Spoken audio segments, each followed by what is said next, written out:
Lonetown AFC. It's going to be running between Saturday, May 30th and Friday, the 5th of June. It is modelled on the 1975 game in the UEFA Cup between Lonetown and AC Milan. They have taken 4,000 kilometres as the target in this fundraiser, which is the distance between Lonetown Stadium and the San Siro and back again. It's to help raise funds to finalise their final 2 sets of dressing rooms at the ground in Lisseywollen at Lonetown Stadium, and they are asking you to run, walk or cycle a 5 kilometre between Saturday, May 30th and Friday the 5th of June to help raise funds for the facilities at Lonetown Stadium. They've got to a point now where they're fielding 7 teams at National League level, 1 in the Midlands Schoolboys and Schoolgirls League as well. So it's not just the League of Ireland teams, both men's and women's, but also all those underage teams that are using the facilities at Lonetown Stadium on a weekly basis. Now, there's not a huge amount of football taking place at the moment because football continues to be in shutdown. The SSE Electricity League squads can return to collective training on June the 29th. They've been doing individual work. Joining us on the line is the Lonetown manager, Adrian Carberry. And Adrian, I'll imagine you get 3 games into that season and then everything finishes in early March. It must be very unusual to have not had training or games for now, what is 2 months? Well, it's been very strange. You come in and you're behind teams and kind of preparing because you're in kind of last minute, trying to get a team together. Move training back to Athlone for us was a bit of a change, big upheaval, I'd say. But starting finding our way, first 2 games went. You were happy enough, individual mistakes we could have learned from that, and we were all set for the game against Wexford on the Friday night, just before lockdown, and boom, it's gone. And you're just so much. You're looking forward, things are coming right, and you're going the right way. You feel, and then this happens. It's very strange. Very strange indeed, and as I said to you, I work for the FAI as well, so kind of you're going from work with the FAI to part-time at Athlone, and then all of a sudden, boom, nothing going on, you're at home, you can't come outside the door, so it was very strange, but again, people were losing their lives, so it was very serious, and we had to continue with the government guidelines and listen to them, but I mean, it is very strange, very hard to take, and very hard for footballers too as well, who are preparing themselves to play every week and do the right things, and then boom, they can't come out, they can't train, they can't play. So it's been very strange for everybody, and very hard to get used to, It breaks that momentum as well, because I'm sure the players are working hard in that kind of pre-season period. They're only a few weeks into the season. You'd imagine they're getting to the point where match sharpness is starting to come up a little bit as well. And then you have this great unknown period where no matter what you do at home, it's not quite the same as training collectively or playing games. It's not. You're training away, but it's not football training. You're not training with opposition. What you wouldn't have again. You can go out in the garden. You can put the ball in the top corner 9 out of 10 times. But do that with opposition and with a goalkeeper and goal. It's very hard. So that's the difference, and that's what you miss when you're not training collectively. Well, the other side of that as well, a huge part of football. Having played myself and been through it and come out as a coach to the far side, and I love being involved in the game. It gives back so much to you as a player or as a coach, and that side of the game, the camaraderie with other players, the dressing room banter, that's a huge part of the game as well that sometimes goes unnoticed until you give up playing, and when that's taken away too as well, it has a huge impact, I think, on players as well. And we would have touched in with our players too, and try and keep the contact with them through WhatsApp and other Zoom and other social media outlets, just to keep talking to them, because that's important, that you keep the relationship with them, you keep talking to them, because like you said, we were heading the right way. Players are getting to know us, players were getting to know the system, how we wanted to play, what we wanted for them, and it was getting better, and then it stops. So it's hard on players as well, very hard. And for any athlete, it probably goes across multiple sports. When they sign up to do something for a year, like if they sign with the League of Ireland team, so much of their regime in terms of their life, in terms of everything, is based around the period that they're going to be playing games and training. And effectively, even where we're talking about semi-pro across most of the League of Ireland, they're still committing to being players. And effectively, this becomes like a second job in many of their cases if they're working as well. But they treat this as something that is, effectively planned out, and everything is geared around the season. Yeah, and we have a schedule set out, and they would, although, and without trying to get anyone in trouble here, although they have jobs and part-time players, a lot of them, when you talk to them, it is football. Football is their number one, and that's what they live their week by, is getting off work to get training or going to work early to get off to get training or get to games. And that's a brilliant side of it. So trying to balance that working life with our student life to try and come and play football as well. So for them, they would have it all planned out, and now it's this uncertainty at the moment where we don't know what's going on, but hopefully there's light at the end of the tunnel, and hopefully we can get back to playing at some stage, or even just training well. I think even training, getting them back playing together and out in smaller groups, and we should prepare for that. And that's something we're looking at, how we could do that, how we can cope with that, and what way it would look like, practically. So that's it. But yeah, just getting back playing, getting kicking the ball around would be great for them. How have the Zoom sessions been going? Because I was talking to Carl Shepherd a few weeks ago, and he was saying that it was very unusual at Shells, whereby they're doing individual training in their back garden. They have to have the phone or laptop there, and they know that the physios or the managers are watching them train away. It's something very new. It's something very different. How have you found the experience of staying in contact with the players via Zoom? Well, we started, I suppose, a week or two into it, we start going with just doing a bit of running, getting them running and stuff, and up reporting back their times. They're not really videoing in as much, watching them, but getting them reporting back at their times and having a bit of fun with it as well, which was good. But then we found, players were going running on the road, and I myself tried to do a small bit of it as well. And we found that one or two of them were getting injured, and it makes perfect sense that, you're running around the grass the whole time, stopping pitches or AstroTurf pitches, and then you're going running on the road. It's a huge change in the surface, so your body wouldn't be used to that. So one or two were reporting back with injuries, so we could scale that down a bit, and the fairness to our physio with the club, Tara is a Pilates master, so she came on board with the Pilates side of things as well, and the guys loved that as well. But it's really into stretching and opening up the body, loosening up the body, and players found that very beneficial. So we upped the Pilates and down the running a small bit, so to adjust it. In theory, they should come back more flexible than they've ever been. That's it. Yeah, that's what you're hoping. But again, with light at the end of the tunnel now, and you're hoping with the 4 teams in Europe that are looking to get back in June, and then with us later in the month training, please God, we're now looking to just ramp it up a small bit now from next week on. So we'll be in touch a lot more. But it is tough. The Zoom calls where they try to come in on you and talk to you, and slow to work, I suppose. But it is hard. But it is, again, the contact is good. The communication is good. So we like that. Like everyone, we're probably adapting at the moment. It looks like getting back onto the training pitch for some kind of small group sessions and then eventually kind of tailoring it up to collective. We're looking probably another 4 weeks away. Kind of last week of June is kind of what the guidelines are indicating at the moment. That's it. Yeah, look at the 28th of June. All going well, please God. And we'll stay with what we're doing at the moment. We'll stay individually training away and look to get back then. As you said, with small groups, and of course the 4 teams in Europe will be back just a bit earlier. They're back on the 8th of June training, and hopefully all goes well there with them, and then it can lead to us getting back. And as I said, training will be vital for us, just getting back in the groups, and hopefully it can get better where we can get bigger groups back in again, and then of course eventually get back to playing at some stage this year, and would be absolutely brilliant for us at this stage, just to get back playing. No more so than the Bundesliga at the moment. I'd imagine all eyes go on those 4 teams in European competition when they play the mini tournament, because if they can get through the protocols that are in place at the moment, if they can get through testing, and if they can play the games behind closed doors at the Aviva, it really opens up the door then for the Electricity League to come back. It does indeed, yeah. And it's essential that they get playing, because it is Europe, and it's a lot of them will have budgeted that money in, to what they're doing. And it's a vital source of funding for them.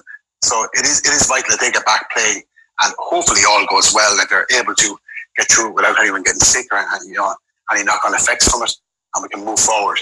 That's what everyone is watching with bated breath to see how this goes. But I'm sure that, with Alan Byrne, the doctor in charge looking after all this, the medical side of things, it will be done right, and no one will be left a chance. Nothing will be left a chance, and it'll go smoothly, please God. And then we can all look at opening up.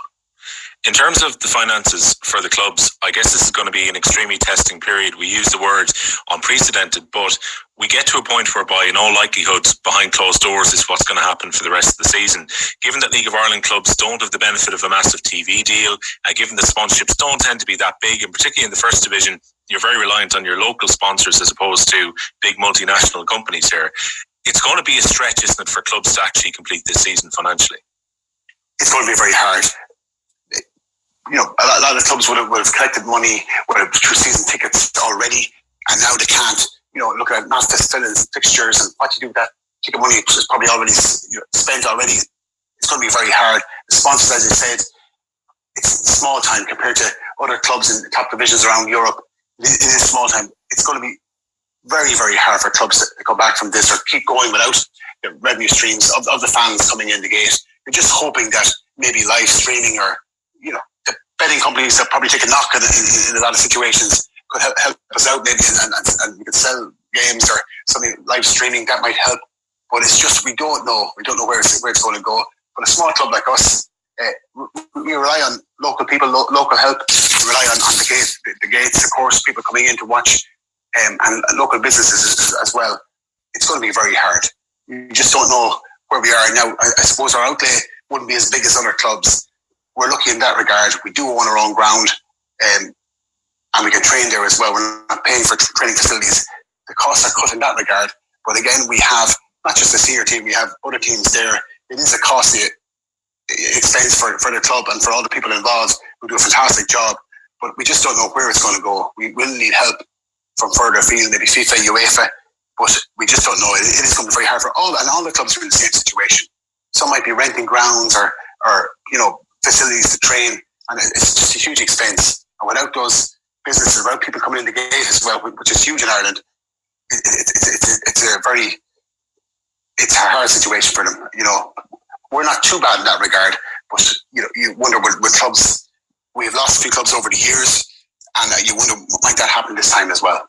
Yeah, hopefully that won't happen. In terms of, you mentioned moving the training back to Athlone, I'm guessing a large part of that decision would have been around the fact that the facilities have been upgraded over the last 18 months, that the playing surface has been changed, that obviously everything you probably need to train is now at the base of Lisseywollen, which wouldn't have been the case for some of your previous managers at the club, where they made that decision to do some of the training in Dublin. I'm guessing getting all the facilities right at the ground played a big part in moving training to Athlone then. Well, it did indeed. It was a huge factor. It's about Athlone having an identity too as well, though, and really linking in with the people of Athlone. It's Athlone town. And for me growing up, it was the blue and black of Athlone, famous Athlone, played AC Milan in the European Cup. You think of all those things, winning leagues back in the 80s. Fantastic club. You used to have to go over to the pitch. I remember kickoff for Sundays, 3 o'clock. You had to be there at 2 o'clock, an hour beforehand, to get in the gate. I remember as a young boy going over. But that for me stuck with me. But the facilities now are brilliant. Fair play to the people that had the hindsight or move ahead, or the foresight, to move ahead and put an Asphalt pitch in where all the teams can play. Because when you think about it, Will, there's now the 13s, 15s, 17s, 19s National League looking to play. And we can play them all on the main pitch, which is brilliant for any young player coming up. Now we have the senior girls, under 17 girls, and there's under 15 girls they're playing in a local league as well. So it's brilliant for any Midland child who wants to come in and play football. This is a great avenue to come in and play and a great stage to go and show your skills. It really is brilliant. But you're guaranteed a good surface all the time as well. A good surface, and it's a match day experience for people going down. You're not walking through muck around like that. You're going. The stand is beautiful there. The whole thing around it, it's very good. There's a grass training pitch at the back that just needs a bit of work too as well. So when we play on, a team with, if we're away to Galway, say we're playing on grass that weekend, we can train on grass, prepare for it, and then the next week when we're at home, we can train on the Astro. So the surfaces are different, so it's good in that regard. The facilities down there are absolutely fantastic. The important thing is to keep going with them, keep improving them as you go along. And in terms of improving them, you mentioned 10 teams are kind of coming in and out now on an almost weekly basis when football gets back underway. As a result, you're making a big push in terms of the fundraising to try and get some extra dressing rooms in place at the ground. And a very novel idea, this kind of tracing the distance of Athlone to the San Siro in a walk that's going to get underway from Saturday the 30th of May. Yeah, I think it's a very good idea. I met with Gordon Brett and Ray Ryan from the club, the underage managers, and just looking to raise a few euros, to put back into the club and really help with the guys down there. Eamon Cunningham is really behind, getting the pitch out there and having it ready and having everything ready for the teams coming in. And it's a huge stretch with all the teams coming in. And there are only 2 dressing rooms down there at the moment. The referees have the same amount of dressing rooms as we have, the players. So it is, trying to use the time wisely, that you're not coming in when a team is getting changed or like that. So trying to move things around for training and matches. So there's been a lot of pressure on them down there. And now they're trying to have done huge work down there, putting in new dressing rooms for the girls as well. And also the nets behind the goals, trying to put them up too as well, where the balls aren't going out over the. They're not going in the goal the whole time. Well, unfortunately, they're going wide and not going out where you're chasing balls around the place. But they're putting up nets along the back of the goals too as well, just to add bits to the ground. And it's important when you have a facility like that you upkeep it, and you make sure you stay on top of that and keep them going as a top class facility. And that's in fairness to the people in the club. They see this and they're open to that. And we're just asking for the public, I suppose, to get behind us, and any few pounds you have or euros at this moment in time. I know it's hard for everyone, but maybe give it a go. And it's a good. It's, as I said, it's gone back to the San Siro, from Lisseywollen to San Siro and back. Just touching in a famous game back in '75 where Athlone played AC Milan and kept them. Could have won the game at home and missed penalty, unfortunately. But there you go. It was a fantastic time for Athlone, and to just hone in on that again and using that maybe to reignite people's passion or love for Athlone, and maybe to contribute towards helping us make the ground better for everyone going forward. So we're looking at, it's a 5k for anyone that wants to take part, and they can give us a few pounds on the euros. I keep saying euros on the GoFundMe page we set up, and it's just go out and get 5k in, do a 5k, and send a picture in. Which we're not too worried about the times, but get a picture in maybe in a blue or black top. Just to represent Athlone. And not a bad time, I suppose, for people to be taking part in this either, because for a lot of people, they've been getting out, walking, jogging, running, cycling over the last while. The lockdown has, it's created probably, I know a lot of people who didn't walk a huge amount before this have actually got out to use their 2 kilometres, and now they're 5 kilometres. And this is a great chance to go out and do that and just raise a few quid along the way. For sure. It's brilliant. And that's the part that people, you can do fundraisers where you just give money in, or but this, you feel part of it. I think you can be part of this. Go out and do your 5k or whatever you can do. Go out and do your run and send us in a picture. But it's for families to get involved with it, and people can feel part of it too as well. That's the important thing. I have 3 girls here, my wife as well. We're trying to do a bit of running as well. Prepare for this, I suppose. Get ready for it. It's brilliant though. It is sitting at home too as well can be hard, especially on kids too as well. They're used to being out around, and I know the gardens can be small, so out for a walk or out for a cycle, it's brilliant to get out and just clear the head and get out of your own confined space for a while, which is brilliant. So that's what we're trying to do. But yeah, it's great to see all the videos of people out doing a bit of training or dancing, some dance moves out there as well during this lockdown, which is all good, isn't it? It's all trying to make the time pass quicker, I suppose. Yeah, you mentioned as well, I suppose, the women's team, and I guess it's a bit of a breakthrough this year for the club. Previously would have played in Dublin leagues, would have played a bit in the Midlands League previously as Ballinamullah at Lone Town, but a big step for the club to enter themselves into the National League this season. Very big. Athlone, for me, well, as you know yourself, we're on the motorway, we're in Athlone, which is an hour from everywhere really. The bigger trips you have your Corks and your Finn Harps and Derry's a bit more, but realistically you're in the centre of Ireland. It's great to get to, so it was a natural progression that they would have a women's side and then a women's senior team in the league.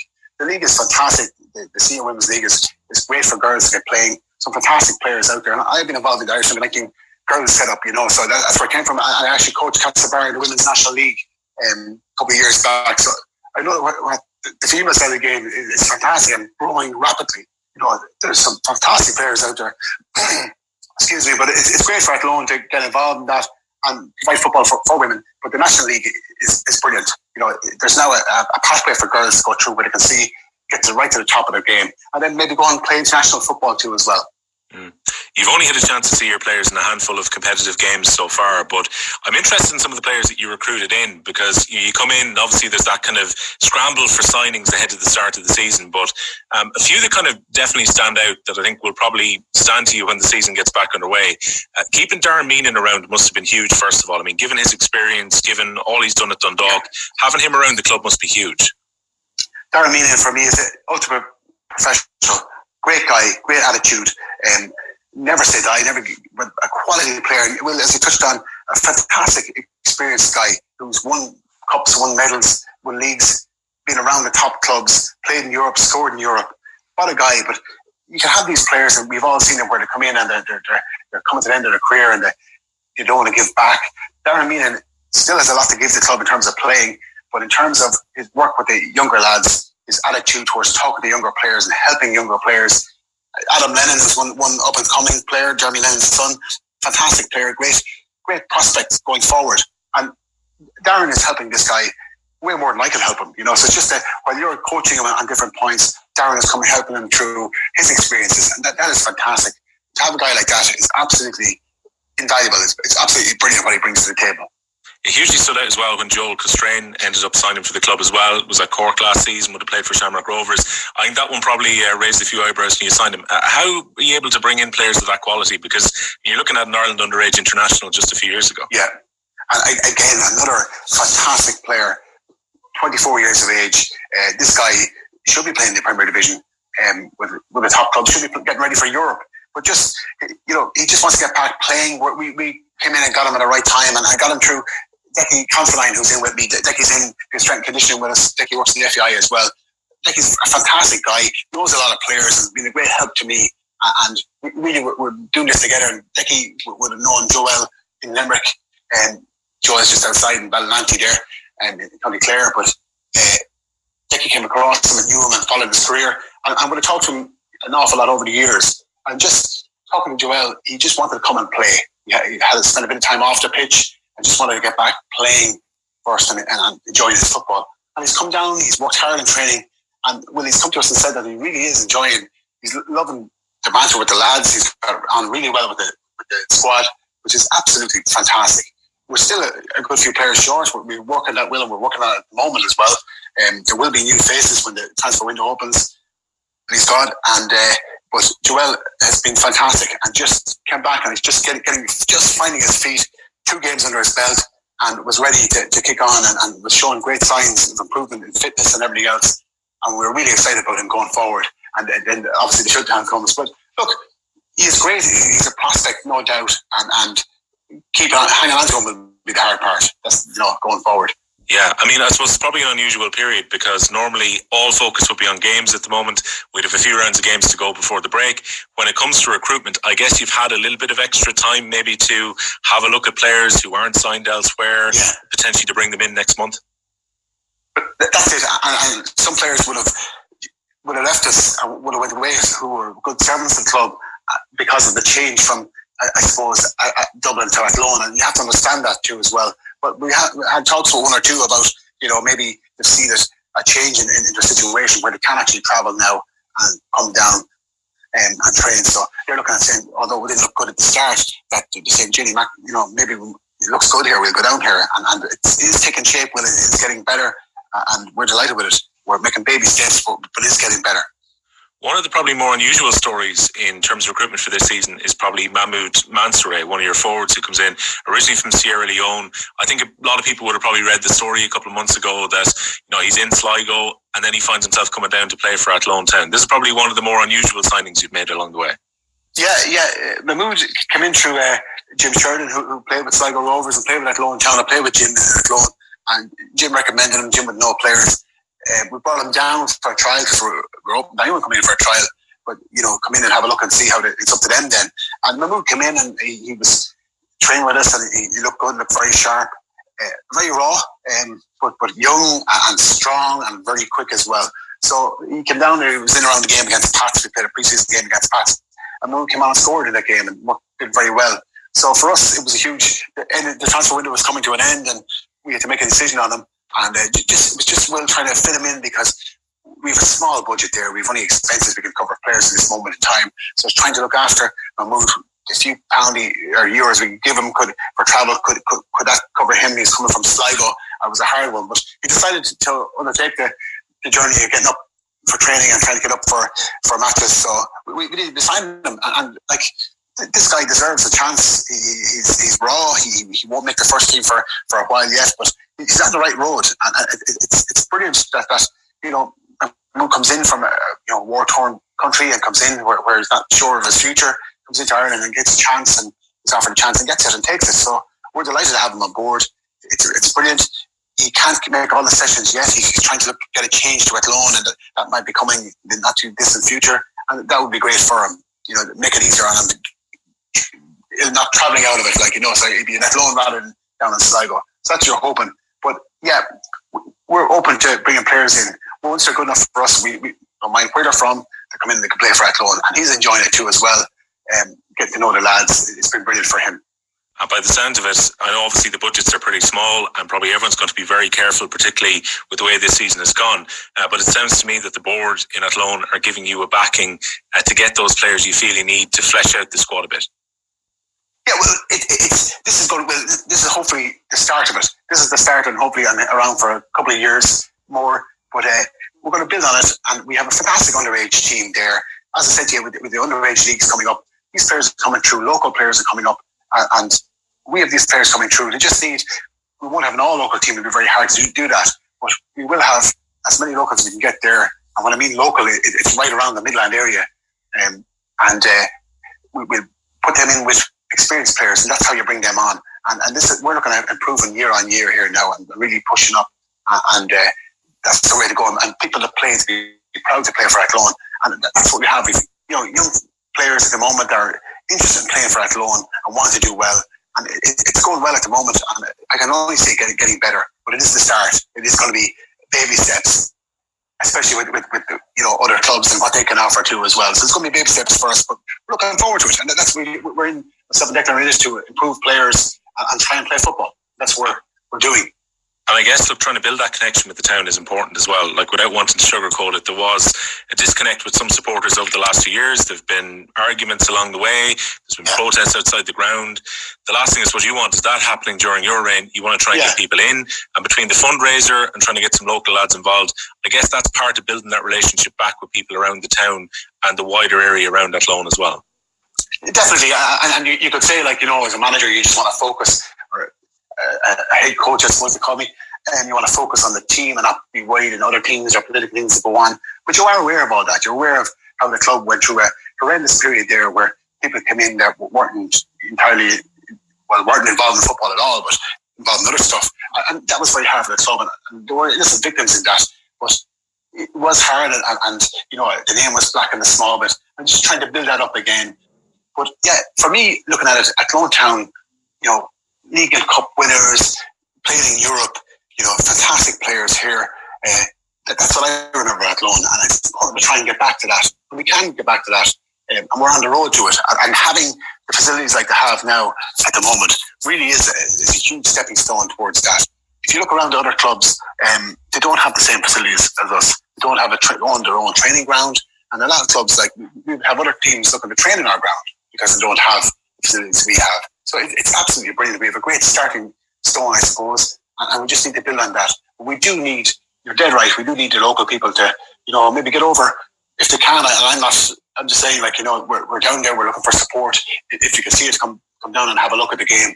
They will enjoy it. They will like what's going on down there, the product we have. And it's important that we get young kids in, come down and see it as well. And link in with local clubs. I think that's important too. Well, there's been a disconnect with the local clubs around. Provide us, let's be honest, they provide us the players. Maybe a lot younger now with under 13s, 15s, 17s, but we're bringing players from around, from the local clubs that have reared these guys and girls. And it's important that we link in with them and see if we help them out as well.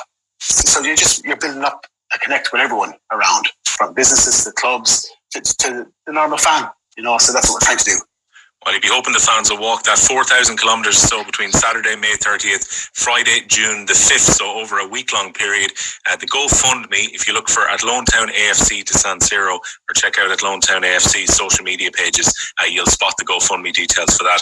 Adrian, good to chat to you this afternoon, and I'm sure you're massively looking forward to just getting back out in the pitch now in about 5 weeks' time to do a bit of training. We just no one looks forward to it, and it's going to have to be pre-season again for a while, to get them back up to speed. But no one looks forward to that. But this time, after all that's gone on the last couple of months, the people will be running down to training. Never mind driving down; they'll be running down to get going. And so we're all looking forward to it, and we can't wait for it. Well, I'd just like to say thanks very much for your support. It's brilliant to have support locally too as well, and seeing the praise of Athlone, which it can be very good here, and I think we're on the right road. It is going to improve, and it is going to get better. We're all looking forward to it. Well, we're looking forward to games getting back underway as well. Adrian, thanks a million for joining us. Well, thank you very much.